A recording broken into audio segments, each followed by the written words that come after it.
मिल रही है। अभी एक मरा है ना, अभी 3 और मरेंगे इस घर में। काटा गया है मैम, काटा गया है, उनका जबान भी काटा गया है।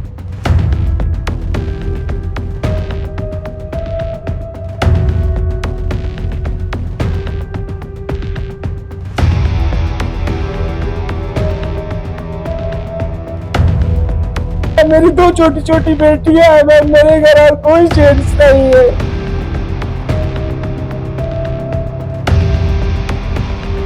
और अंतिम तक मेरे को बोले कि मेरे को मारा है, मारा, वीडियो तक उनका बना। मेरे को मेरे पति के लिए इंसाफ चाहिए। नमस्कार, मैं हूं कविता और आप देख रहे हैं बिगुल 24। अभी तक आपने सरगुजा के पुलिस पर उंगली उठाई है, देखा कि किस तरीके से यहाँ मामला बढ़ते जा रहा है, क्राइम का ग्राफ बढ़ता जा रहा है, लेकिन पुलिस हाथ पे हाथ धरे बैठे रहती है।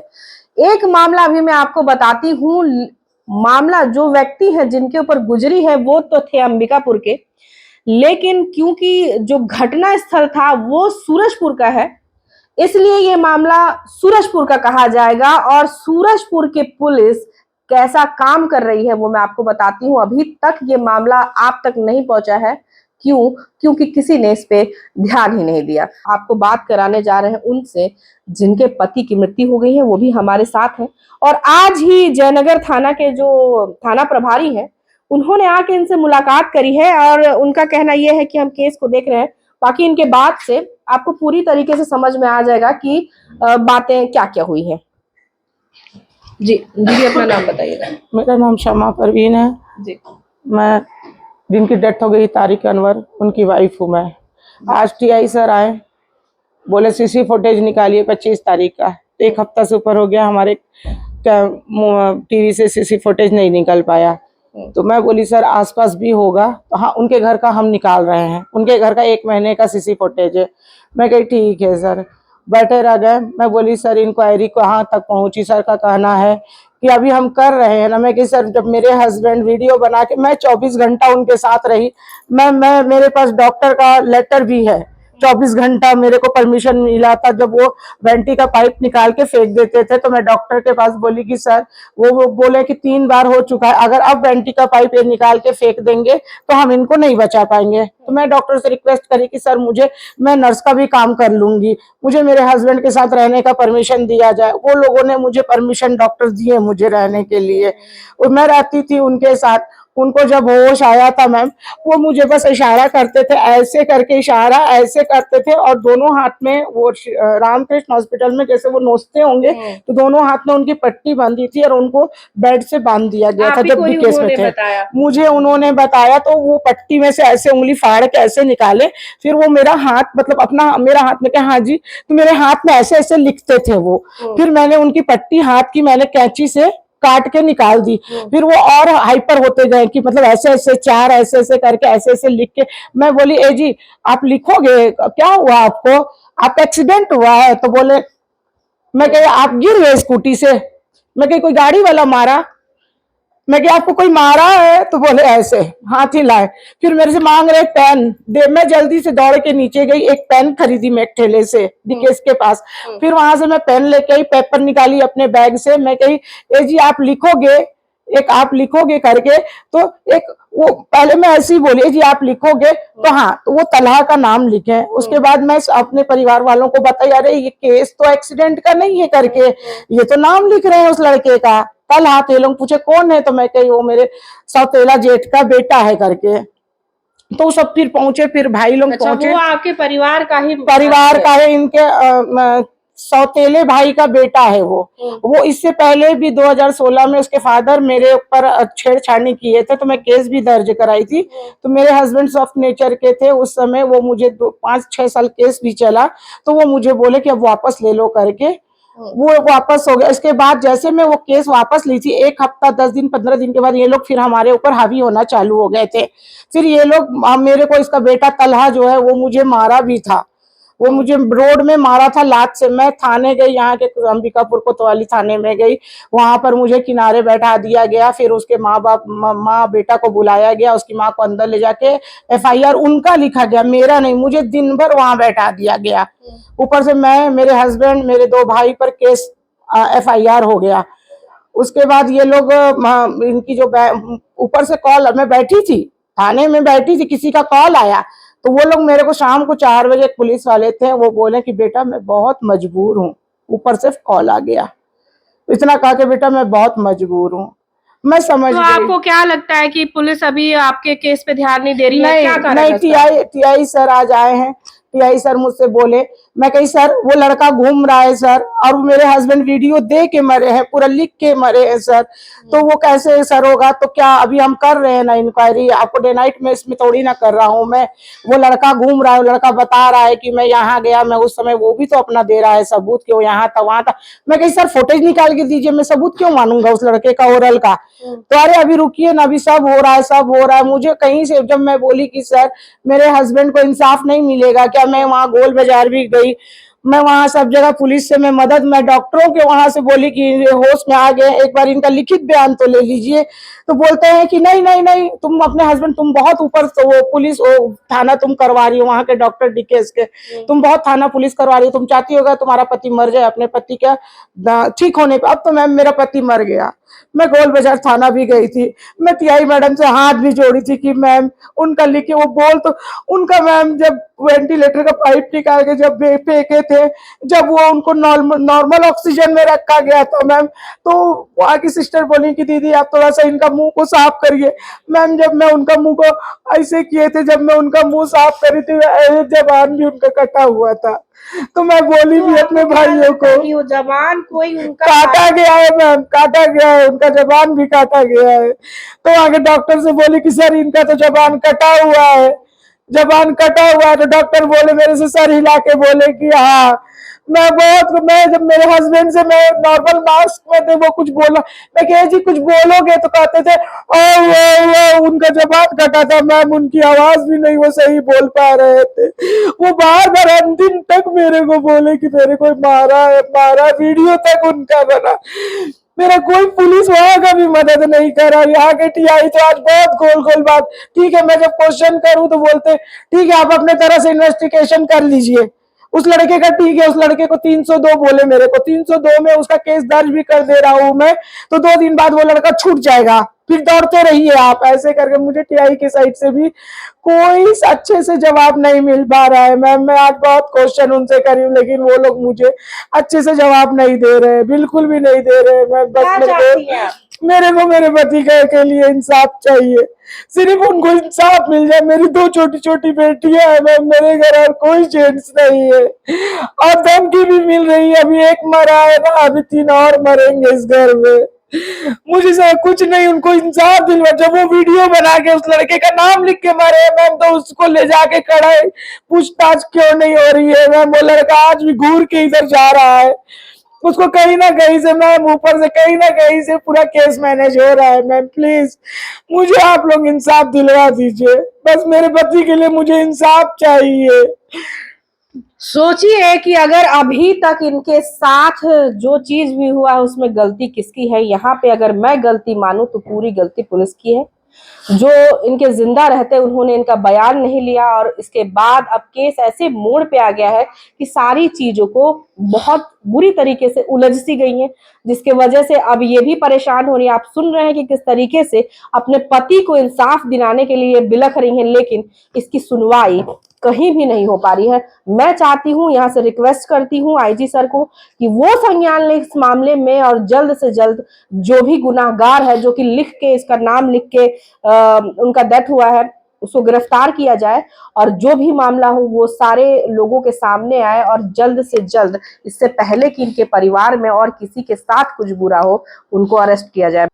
जी भैया अपना नाम बताइए। रमीज सिद्दीकी। क्या मामला था, क्या हुआ था, शुरू से बताइएगा, और जिनके साथ हुआ था वो कौन थे? तारिक अनवर के साथ हुआ था, उनका नाम चिंटू है। ये है घटना 25/3/2025 की। ये 8:10 पे रात में मेरी बहन के मोबाइल में फ़ोन आया कि कहाँ है तू करके, तो वो बोली मैं घर पे ही हूँ। कि ठीक है आप कितने देर में आएंगे? कहिए कि मैं आधे घंटे में आ जाऊँगा। तो समथिंग उस हिसाब से 9:30 मतलब 8:45 तक उनको घर पहुँच जाना चाहिए था। फिर उसके बाद कोई कांटेक्ट नहीं हुआ। उन्हीं के नंबर से कोई अज्ञात व्यक्ति फ़ोन करता है मेरी बहन के मोबाइल पे कि जिनके नंबर से हम कॉल कर रहे हैं आपके क्या लगते हैं। तो वो बोले वो मेरे हस्बैंड है, क्या हो गया? कि उनका एक्सीडेंट हो गया है और उनको 108 पे अपन भेज दिए हैं जिला चिकित्सालय अंबिकापुर। तो हम आनंद फानंद में सब कोई, हम लोग जितने भी भाई बहन, हम लोग सब कोई गए जिला अस्पताल। वहाँ क्योंकि व्यवस्था की कुछ अभाव थी, क्योंकि चोट बहुत गहरा था कि किसी भी पल जान जा सकती थी। वहाँ से हम लोगों ने डिस्चार्ज करवा के मिशन हॉस्पिटल लेके गए। वहाँ भी कुछ सुविधा का अभाव था, तो वहाँ से हम लोग रेफर करवाए जीवन ज्योति अस्पताल। वहाँ से फिर उसके बाद 2-3 घंटे वहाँ ट्रीटमेंट चला, सुधार पर कुछ भी समझ में अपने को नहीं आया, तो वो भी रेफर किए रायपुर के लिए। रायपुर हम लोग उसी रात में लगभग 2 से 3 के बीच हम लोग रायपुर के लिए वेंटिलेटर एम्बुलेंस से ही निकले, क्योंकि हालत नाजुक था। तो उनको वेंटिलेटर लग चुका था? वेंटिलेटर उनको लग चुका था। वहां से हम लोग वेंटिलेटर एम्बुलेंस से रायपुर के लिए निकले, रामकृष्ण हॉस्पिटल के लिए। वहां हम लोग पहुंचे, वहां 1-2 दिन इलाज चला, वहां भी सुधार नहीं हो रहा था और डॉक्टर का कुछ स्पष्ट जवाब भी नहीं था। वहां से हम लोग ट्रांसफर किए DKS हॉस्पिटल, जो कि रायपुर घड़ी चौक में है। वहाँ ट्रीटमेंट चला, फिर वो जैसे होश में आए, इतने दिन से होश में नहीं आए थे, लगभग 5 तारीख को वो होश में आए।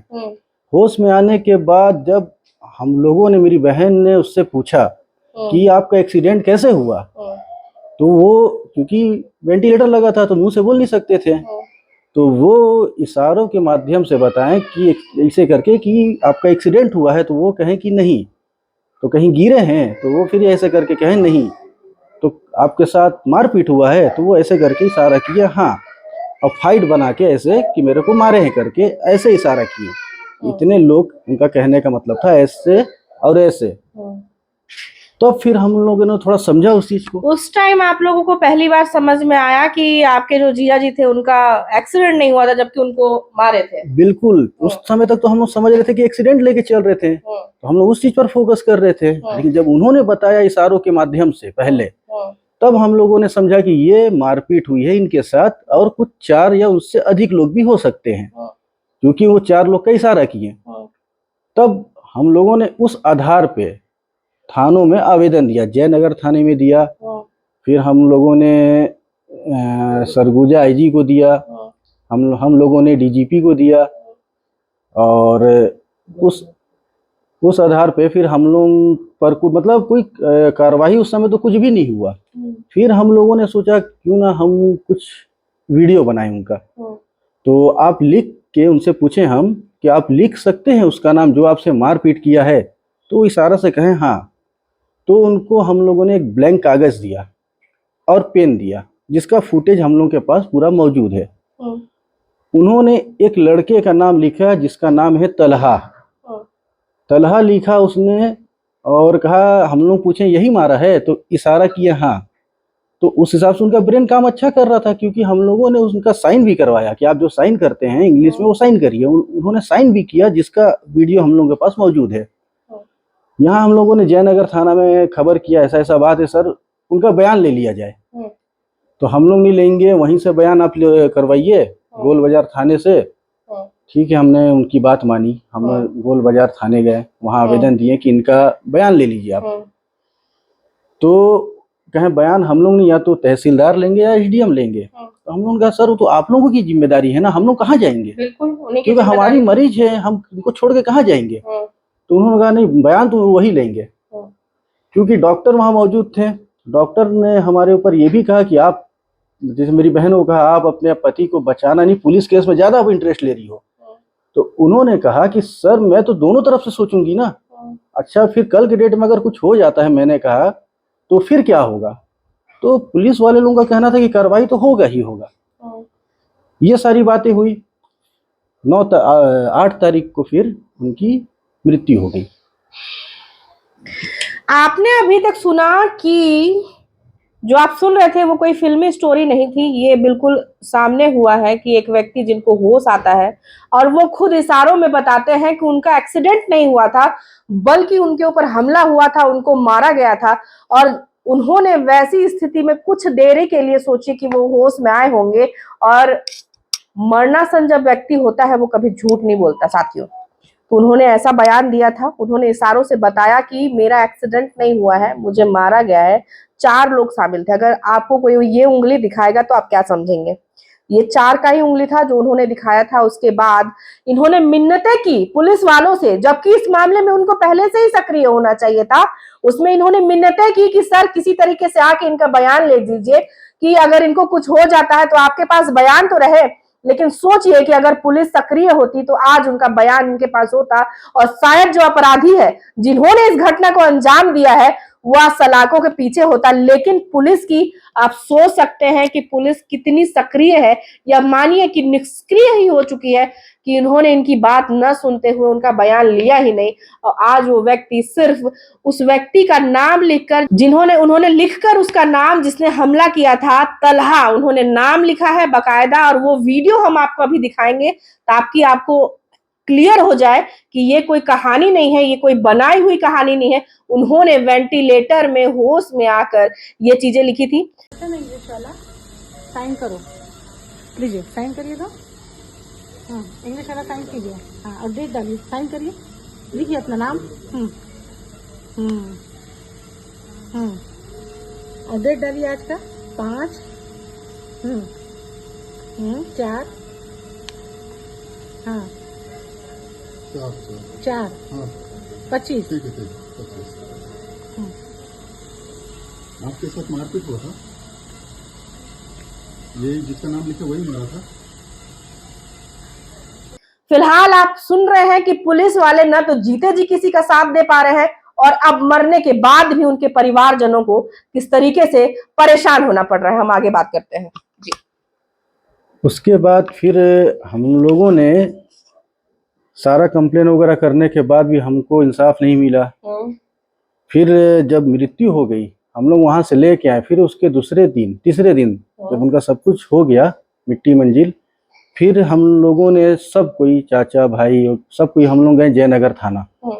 जयनगर थाना गए हम लोग, काफी देर, दोपहर से गए हुए थे, हम लोग को आने में रात 10 बज गई। इस बीच हमसे जो भी पूछा गया, कैसे हुआ क्या हुआ, हमने सारा वीडियो प्रोवाइड करवाया। फिर भी उस चीज को वो मानने के लिए तैयार नहीं है। वो सिर्फ फोकस कर रहे हैं कि हमको अपने स्तर से कोई पॉइंट मिलेगा तो हम इस पर आगे कार्रवाई करेंगे।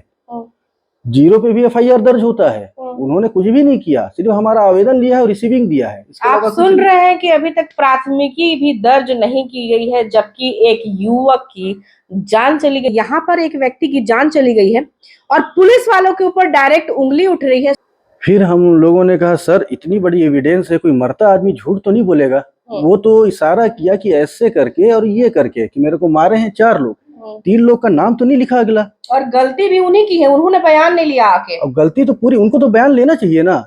जब आप देख रहे हो कंडीशन एकदम क्रिटिकल है, कभी भी किसी भी वक्त कुछ भी हो सकता है, और इशारों पे अगला बात कर रहा है, तो आपका पहला हक बनता है कि आके मैं बयान लूं। आपके पास सारी सुविधाएं होती है, कोई नजर से बात करता है, कोई उंगली से इशारा करता है, कोई फेस, सब सुविधाएं हैं प्रशासन के पास।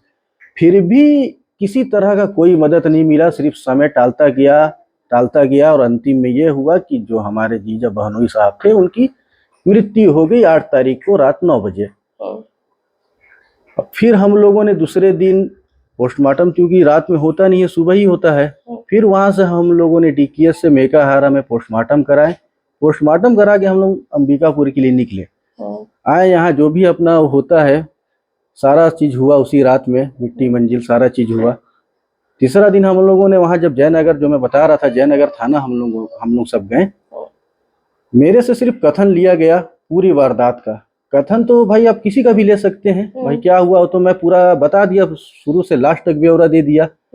फिर भी उनका फर्ज बनता था कि इतना बड़ा हादसा हो गया, किसी का वीडियो साफ अगला मरने से पहले लिख के गया है, तो उनका फर्ज बनता था कि वो 0 पे ही कम से कम FIR दर्ज करें। और दूसरी बात, ना ही उनको बुला के कोई किसी तरह से अलग से कुछ पूछा गया, कोई एक पुलिस का जो रौब होता है कि एक थोड़ा सा टॉर्चर करे या कुछ इस तरह से, किसी तरह से पूछा नहीं गया। नॉर्मल तरह से बुलाया गया, कैसे हैं क्या है, जो भी वो अपनी स्तर से पूछे, उनको भेज दिया गया।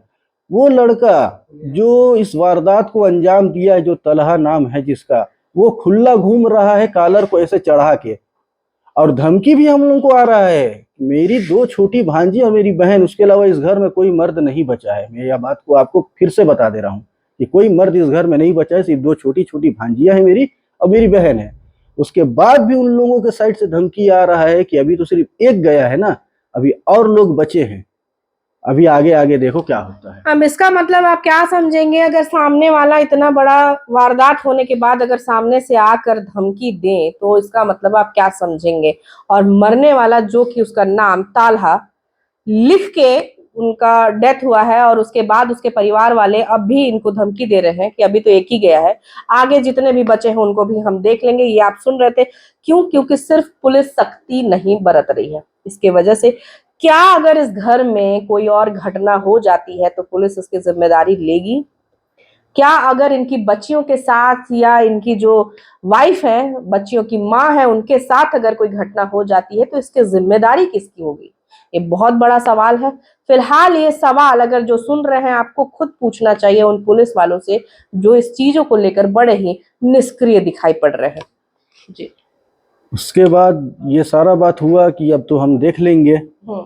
अब हम लोग तो सिर्फ यही उम्मीद लगाए हैं कि हमको कुछ इंसाफ मिले। अभी तक हमको मतलब किसी तरह का कोई इंसाफ मिलना तो दूर की बात, वो कर क्या रहे हैं, किस तरह से कर रहे हैं, यही हमको समझ में नहीं आ रहा है। हमको ना कुछ स्पष्ट बताए, सिर्फ एक चीज के पीछे पड़े हैं, सीसीटीवी फुटेज, हमको कुछ क्लू चाहिए। अरे इतना बड़ा वीडियो में दिखाया वीडियो का कोई वैल्यू नहीं दे रहे हैं, वो अपने स्तर से कर रहे हैं कि हमको कोई वीडियो मिलेगा, हमको कोई क्लू मिलेगा, हम सीसीटीवी तलाश रहे हैं। इतने दिन का सीसीटीवी किसी के पास रिकॉर्ड रहता है, किसी के पास नहीं रहता है। आप उस लड़के का, कोई भी लड़का प्री प्लानिंग करके वारदात को अंजाम देगा तो वो अपना मोबाइल लेके नहीं जाएगा। आप उसके मोबाइल का लोकेशन आप निकाल रहे हैं, हो सकता है उसका मोबाइल का लोकेशन अंबिकापुर बताए, आसपास बताए, घर के आसपास। उसके जो 3-4 लोग का अगला वो बताया ना, बाकी तीनों का आप क्यों लोकेशन नहीं ले रहे हैं? उन तीनों का भी लीजिए, उनके घर वाले का ले रहे हैं तो बाकी उनके 3 दोस्तों का भी लीजिए जो उसके साथ एनी टाइम रहते हैं, उनका लोकेशन, उनका कॉल डिटेल फिर निकलवाइए कि वो किससे किससे बात किए, वो जिससे बात किए वो उस समय उस लोकेशन में थे या नहीं थे जो जिस जगह घटना हुई है। भाई पुलिस का काम है कि कड़ी टू कड़ी पकड़ना। आप सिर्फ एक को टारगेट करके कि इसका लोकेशन मान लेते हैं। अभी तक ऐसा हुआ नहीं है कि इसका लोकेशन यहाँ आ गया तो मोबाइल छोड़ के जाएगा तो लोकेशन यहीं का ना आएगा। तो आप उसके दोस्त का लोकेशन लीजिए, जो उसके 3 दोस्त और भी हैं जो उसके साथ एनी टाइम रहते हैं, उनका लोकेशन लीजिए ना। उनके साथ वो किससे किससे बात किए हैं, वो उस समय मौजूद कहाँ थे, वो लोकेशन लीजिए, वहां से स्पष्ट होगा ना। अगर आप जांच करेंगे तो मिलेगा रिजल्ट, अपराधी सामने आ जाएगा। लेकिन आप जांच में लीपापोती करेंगे, ना जाने किस वजह से, ये मैं नहीं बोलता ना मैं जानता किस वजह से आप लीपापोती कर रहे हैं, इस केस को इतना हल्के में क्यों लेना चाह रहे हैं, क्या ऐसा कारण है, किस ऊंचे औहदे आदमी का दबाव है आपके ऊपर, क्या ऐसा आप सोच रहे हैं, क्या विचार कर रहे हैं, कहाँ से डर रहे हैं, कहाँ से दबाव में, यह आप बेहतर प्रशासन, पुलिस प्रशासन जान सकता है। हम तो सिर्फ इस चीज को देख रहे हैं कि हमको इंसाफ नहीं मिल रहा है, अभी तक इतने दिन हो गए हैं, तो ये इंसाफ मिलेगा कब? किसी की जान चली गई है।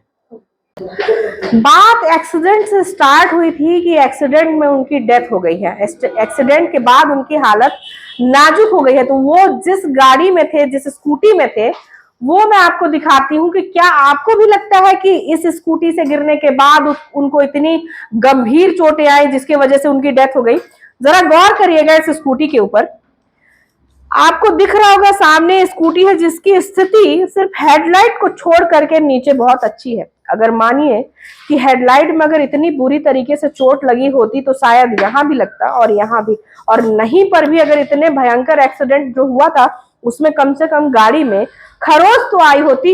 लेकिन ये गाड़ी सिर्फ पूरी तरीके से आप देख रहे हैं कि पूरा कंडीशन इसका ठीक है और सिर्फ हेडलाइट जो है वो टूटा हुआ है, आप देख रहे हैं। और अगर किसी डंडे से या किसी रॉड से मार के अगर भी इसका हेडलाइट टूटा हुआ होगा तो भी कुछ कहा नहीं जा सकता है, क्योंकि पुलिस तो खोज रही है सिर्फ सीसीटीवी फुटेज। तो ये वो स्कूटी है जिससे उनका एक्सीडेंट हुआ था। आप देख सकते हैं ना पीछे कहीं पे चोट किसी तरह की खरोच का निशान है इस गाड़ी पे, और न ही आगे, सिर्फ टूटी हुई है। तो हेडलाइट का पॉसिबल नहीं है क्या कि किसी भी हेडलाइट को हम किसी डंडे या रॉड से मार करके तोड़े? तो स्थिति तो कुछ वैसे ही लग रही है। अगर पुलिस इस केस में थोड़ा सा ध्यान देती है तो हो सकता है कि पीड़ित परिवार, जिनको आपने सुना अभी कि जिनके घर में अब कोई आदमी नहीं रह गया, सिर्फ बची है तो एक महिला और 2 छोटी छोटी बच्चियां और एक बुजुर्ग माँ है उनकी, जो अब इस दुनिया में नहीं रह गए हैं, तो शायद उनको इंसाफ मिले। अब सरगुजा हो या सूरजपुर, आपने देखा कि इंसाफ के लिए तो अब लोग दर दर भटकने को मजबूर हो गए हैं, और शायद इन्हीं वजहों से धीरे धीरे पुलिस के ऊपर से भी लोगों का भरोसा उठता जा रहा है। ये आप जो फ़ोन देख रहे हैं, ये मृतक हैं उनका फ़ोन है, और पुलिस का कहना ये है जयनगर थाने का कि वो फ़ोन से बात करते हुए जा रहे थे और उसी दौरान उनका एक्सीडेंट हुआ है। तो सोचिए कि उनका इतना भीषण एक्सीडेंट हुआ जिसमें उनकी जान चली गई, तो क्या इस फ़ोन में कम से कम एक खरोच कहीं पर तो आनी चाहिए थी कि अगर रोड में भी पटकाता, ठीक है फ़ोन टूटता नहीं, लेकिन दिखता तो कहीं पर कि कुछ हुआ है। लेकिन नहीं, ऐसा नहीं है। ये आप देख रहे हैं फ़ोन बिल्कुल एक खरोच तक नहीं आई है इस फ़ोन में। मैं कविता कुशवाहा, बिगुल 24 से।